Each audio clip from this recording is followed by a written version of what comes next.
இன்றைய ஆத்மீக தேன். சகரியா 10:6 உங்களுக்காக நான் வாசிக்கட்டும். நான் யூதா வம்சத்தாரை பலப்படுத்தி யோசேப்பின் வம்சத்தாரை ரட்சித்து அவர்களை திரும்பியும் நிலைக்க பண்ணுவேன். நான் அவர்களுக்கு இறங்கினேன். அவர்கள் என்னால் ஒரு காலமும் தள்ளிவிடாதவர்கள் போல் இருப்பார்கள். நான் அவர்களுடைய தேவனாகிய கர்த்தர். நான் அவர்களுக்கு செவி கொடுப்பேன். ஆம் பிரியமானவர்களே, என் தேவனாகிய கர்த்தர் உனக்கு ஒரு பெரிய அஷூரன்ஸ் இந்த நாளிலும் கொடுக்கிறார். நான் நீ கூப்பிடும் பொழுது செவி கொடுக்கின்றவனாய் இருப்பேன்.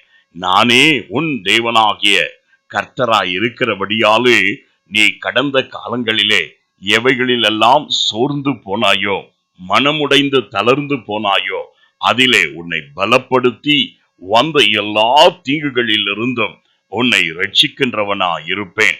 திரும்பியும் உன் வாழ்க்கையை நிலைத்தோங்கவும் செழித்தோங்கவும் பண்ணுவேன் என்று சொல்லி உன்மேல் மனதுருகுகிற கர்த்தர் சொல்லுகிறார்.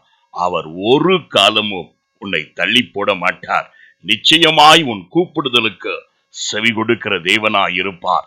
நீயோ உள்ளத்தில் யூதனை போல கர்த்தர் மேல் வைராக்கியம் உள்ள யூத வம்சமாய் இருக்கும் பொழுது எல்லா சூழ்நிலைகளிலும் கர்த்தரை துதிக்கின்ற யூத வம்சமாய் இருக்கும் பொழுது, உடன்படிக்கையின் மகனாகிய யூதாவாய் இருக்கும் பொழுது, என் தேவனாகிய கர்த்தர் உன்னை ஒருபோதும் தள்ளி விடுவதில்லை.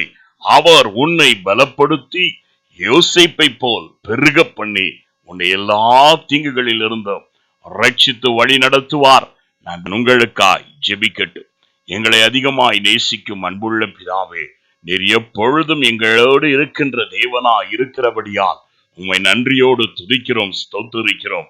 ஆம் தகப்பனே, உம்முடைய கிருபையின் இரக்கங்களினாலே இம்மாதத்தை முடிசூட்டி நாங்கள் துன்பத்தை கண்ட நாட்களுக்கு ஈடாய், ஒடுக்கத்தையும் நிரக்கத்தையும் கண்ட காலங்களுக்கு ஈடாய் எங்களை மகிழ்ச்சி ஆக்கி இழந்த எல்லா நன்மைகளையும் எங்களுக்கு இரட்டிப்பாய் தர வேண்டுமாறு ஜெபிக்கிறோம். உம்முடைய நாமம் பலப்படுத்துகிற கிறிஸ்து அல்லவோ?